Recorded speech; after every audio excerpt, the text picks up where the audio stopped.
어저께 이제 담보대출에 대한 다양한 구조에 대해서 설명을 했는데, 그 중에서 몇 가지에 대해서는 좀 세부적으로 설명을 하려고 합니다. 그 부동산 PF에서 많이 일어나는 게 이제 브릿지론이기 때문에, 브릿지론에 대한 설명을 하도록 할게요. 그래서, 우선은 브릿지론이 왜 일어나야 되는지, 그 사유에 대해서 설명하면, 토지주가 잔금을 지급하여야 토지 사용 승낙을 해주기 때문에 브릿지론이 필요한 경우가 있습니다. 보통은 뭐 토지 계약금 10%를 내면 토지 사용 승낙을 해준다고 하는데, 어떤 토지주들은 다 잔금을 납입해야지만 기본적으로 토지 사용 승낙을 해주는 경우도 있어요. LH 공사의 땅 같은 경우도 잔금이 납입돼야지만 토지 사용 승낙이 되는 경우가 있죠. 그리고 보통 이제 인허가 기간 동안 필요합니다. 왜냐하면 토지 사용 승낙을 받아서 인허가를 내고 그 다음에 이제 범PF가 일어나기 때문에 그 동안까지는 잔금을 지급해야 되는 필요성이 있고, 그 잔금을 위해서 브릿지론 대출을 받는 것이죠. 그리고 기본적으로는 이 브릿지론은 상환 재원이 범PF에서 상환하기 때문에 범PF 기표 시까지 잔금 지급을 위해서 브릿지론이 필요합니다.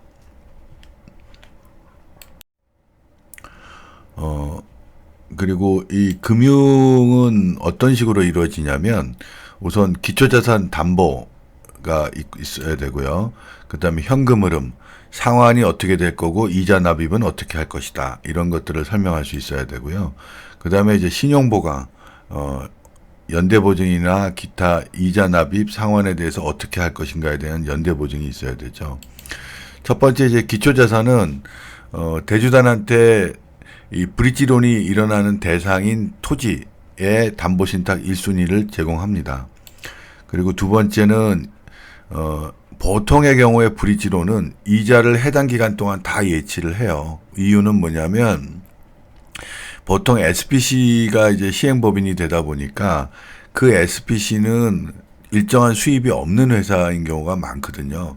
그러니까 얘가 중간에 일정한 수입이 없으면 이자를 납입할 수 없다 그래서 해당 기간 내에 이자를 전부 예치하게 합니다. 그리고 상환은 범PF가 일어나면 범PF가 이 브릿지론을 꺼줍니다. 그리고 신용보강은 반드시 요구하는 건 아니지만, 예를 들면 인허가 기간이 길어졌어요. 그래서 6개월 동안 브릿지론을 쓴다고 그랬는데 이게 뭐 8개월을 써야 된다 그러면 2달이 이자를 납입해야 되지 않습니까? 근데 시행사는 돈이 없다는 거죠. 그래서 이제 그런 거에 대한 예비로 시공사의 이자 지급 보증을 요구하는 경우가 있습니다.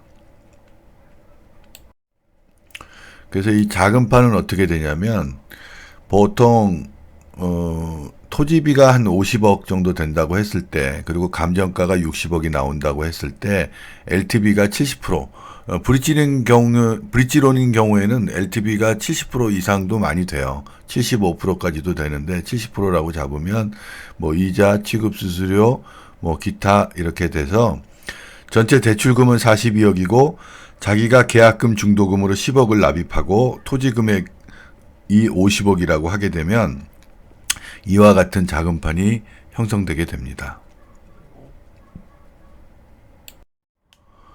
그래서 구조도를 보면 처음에 이제 시행사가 신탁사에게 담보 신탁을 요청하죠. 담보를 제공하고, 그러면 신탁사는 신탁 1순위권을 대주단한테 줍니다. 그리고 시공사가 이자 지급 보증을 하면 대주단이 최종적으로 시행사한테 대출을 해주는 이런 구조입니다. 뭐 구조 자체는 굉장히 단순하죠. 다만 이제 중요한 거는 시행사의 이 이자 지급 보증이라는 이 부분, 이 부분이 가끔 이제 인허가 기간이 길어질 때를 대비해서 대주단이 요청하는 경우가 있다라는 것을 유념하시면 됩니다. 그래서 정리를 해보자면, 토지가 잔금 이후에 토지 사용 승낙을 해준다. 그러니 잔금을 지불해라. 이런 때 브릿지론이 필요하고요.